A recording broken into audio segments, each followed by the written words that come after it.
first like to acknowledge the Creator for giving us this beautiful day, our elders, our youth, Saugeen Ojibway to the Ottawa Nation for allowing us to be on their traditional territory today. I'd also like to acknowledge the leadership and the staff and our friends and our elders and our youth who've made the journey from our territory today to be here to bear witness to this conference. Miigwech, for your sacrifice and your time. I'm going to bring a conciliatory message the best I can today. There's a lot of history in terms of my people's involvement, or lack thereof, with the industry in our territory. And it's a very interesting history and something I could not do justice in 10 minutes, but I'll do my best to talk about the foundation we've set now for moving forward for what I hope is a better future, not only for industry, but more importantly for our people and the history of the industry's involvement going forward in our territory. I say Miigwech to Bob for laying the foundation. He talked about reconciliation. And right now, that is probably the most fundamental challenge to each and every one of us in this room, indeed every Canadian, and in every Indigenous person in this country. And it's not an easy conversation to have when you think about the history, some of which our elder has done a significant, fantastic job in explaining in the brief time she was speaking. And it's a dark chapter, certainly one that neither of us should be proud of. But the challenge is here. We now have the opportunity to shape a better future for this country and for our people. If only we'd each take that challenge up and do our part. And I want to talk a bit about that in the context of the industry. Our people have been faced with the industry's operations and ongoing operations in our territory for the last 50 years. I wish I could say that 50 years was amicable. It hasn't been. Because historically, the industry has operated under the assumption that we continue to do things, make decisions, absent our people. And with that exclusion has come a long list of concerns and fears about the industry's interaction in our territory, on our rights, our interests, our way of life, and our fundamental relationship to the lands and the waters. Because that's what sustains us as a people, that relationship. It's integral to our identity. Our language, our culture, our ceremonies is inextricably linked to that relationship. And those fears that our people have, while they may be informed, they are legitimate, and they must be addressed. And this has been the challenge for our people for many years now, to find the space to be able to have that conversation and set the foundation for a better future. Gone are the days where our people are left on the outside looking in our own territory. Those days are done.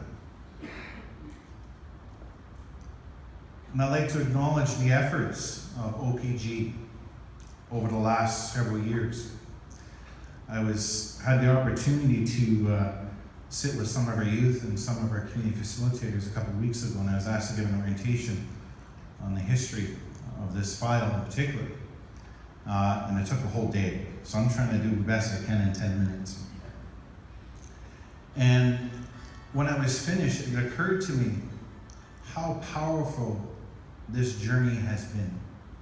To watch not only the evolution of our understanding on these issues, but to see OPG change in its thinking on how these things are to be approached. And in 2013, it started with a fundamental commitment that the DGR would not proceed over the objections of our people, but more importantly, that it would work with us to address those long-standing concerns and fears our people have with the industry's interaction in our territory. And it's a scary set of issues for our people. And I challenge you to put yourself in our position. We have the largest waste management facility in our territory, which represents all of OPG's historical and ongoing low and intermediate level waste from all its facilities. and roughly half of Canada's spent fuel, all co-located on the same site as the largest operating nuclear facility in the world, in the heart of our territory. And that should give some understanding of the magnitude of these issues for our people. And they're not easy issues for our people to address, but I believe that our people are equal to the challenge. There was one piece missing in setting the foundation for this new journey for our people and indeed for the industry. We had not yet secured a commitment from the Nuclear Waste Management Organization. And until we had that commitment, we weren't able to have the full conversation that we needed to have about reconciling these issues in our territory. And I'm proud to say we finally secured that commitment in June. I'd like to acknowledge the efforts of Bob and his team and all those involved in making that commitment happen. And that's fundamental. And that commitment operates on the basis that NWMO will not proceed with siting a site in our territory without our consent.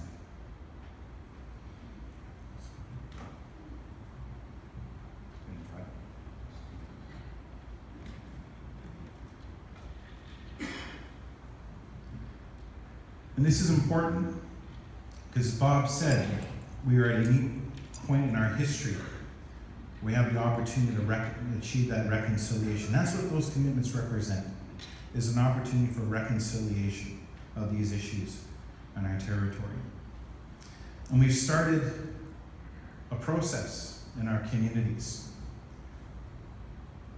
One of the things we have said, we will not be advocates for the projects, but we will be advocates for the process. Because fundamentally, this is about empowering our people's voice.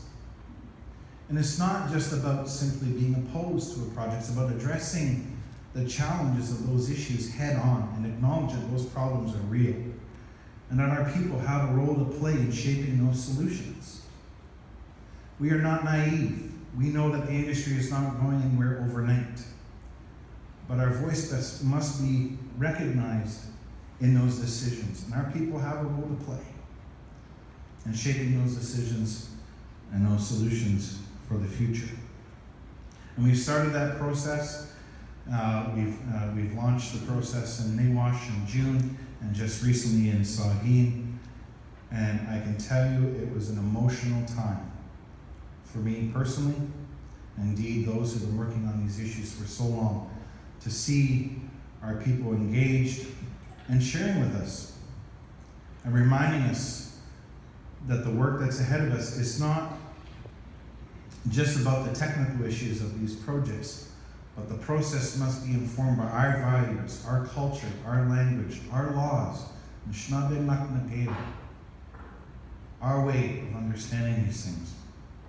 And that's fundamental to the reconciliation that lays ahead of us. And the elder talked about the UN Declaration on the Rights of Indigenous Peoples, which makes it absolutely clear that these decisions cannot be made without the consent of Indigenous peoples. And this is the start of that. And this is something we should all celebrate. Not only Indigenous people, but industry, and indeed the Crown.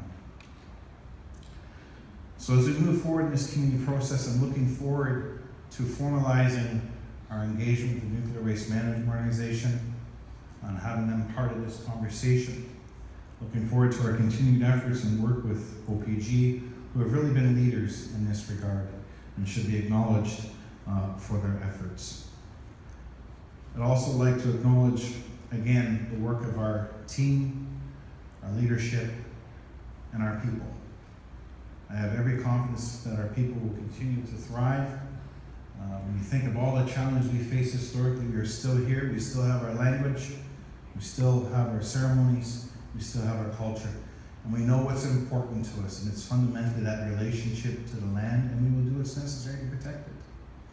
And I'm quite confident that we will take these challenges head on, and I know that we will have a fundamental role to play in shaping these solutions, and I look forward to the work and working with all of you. Chief, for your time.